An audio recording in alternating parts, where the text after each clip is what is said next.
ठीक है, ये रोमियो की किताब में किस्त नंबर 2 है और हम रोमियो के बाब 2 में हैं। ठीक है, मुझे उम्मीद है कि आप रोमियो का दूसरा बाब पढ़ेंगे। आप इसे अभी क्यों नहीं पढ़ते? इस वीडियो को रोकें और रोमन 2 पढ़ें। ठीक है, दोबारा खुशामदीद। आपने रोमन 2 नहीं पढ़ा? शायद कुछ ने किया, लेकिन आपने नहीं किया। ठीक है, सुनो।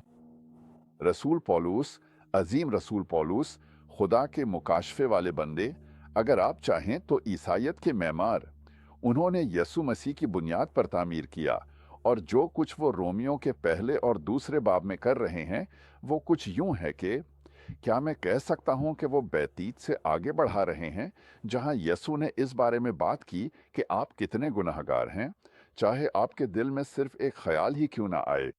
जैसे वो कहते हैं कि इंसान मुकम्मल तौर पर गुनाह की पस्ती में डूबा हुआ है। समझ गए?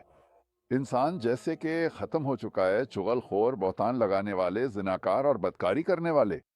यानी यसु मसीह के बगैर और उस पर ईमान के बगैर और दिल में नई मखलूक के बगैर और हमारे अंदर काम करने वाली रूहुल कुदस के बगैर, इसके अलावा इंसान अपनी बेहतरीन हालत में भी, ठीक है, अल्लाह के जलाल तक नहीं पहुंच पाता। मेरा मतलब है, यही बात वो रोमियो के पहले बाब में और रोमियो के दूसरे बाब में बयान कर रहा है, और वो तीसरे बाब में भी यही करेगा।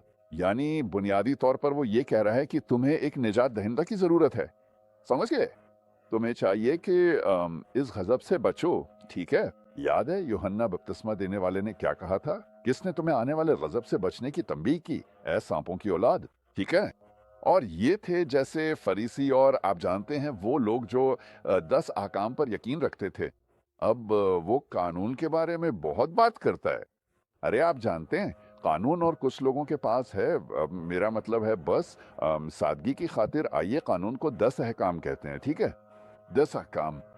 अब चाहे आप उनको जानते हो दिल से, और आपने उसे पढ़ा है या आपने नहीं पढ़ा है, ठीक है, मुझे इससे कोई फर्क नहीं पड़ता कि आप यहूदी हैं या नहीं। ठीक है, ये हो सकता है कि ये आपके दिल में हो, जैसे किसी शख्स के अंदर कुछ ऐसा है जिसने कभी उसे नहीं पढ़ा, फिर भी वो जानता है कि कत्ल न करो, चोरी न करो, तबाह न करो, किसी और की चीज़ की ख्वाहिश न करो, जिना न करो, कत्ल न करो, झूठ न बोलो। यानी वो ये फितरी तौर पर जानते हैं, और बहुत से लोग ऐसा करते भी हैं, लेकिन मुकम्मल तौर पर नहीं। ठीक है, तो इससे वाकई कोई फर्क नहीं पड़ता। हम सब कमी करते हैं। ठीक है, और हमें इस आने वाले गजब से बचने की जरूरत है। मुझे जरूरत है, आपको भी जरूरत है।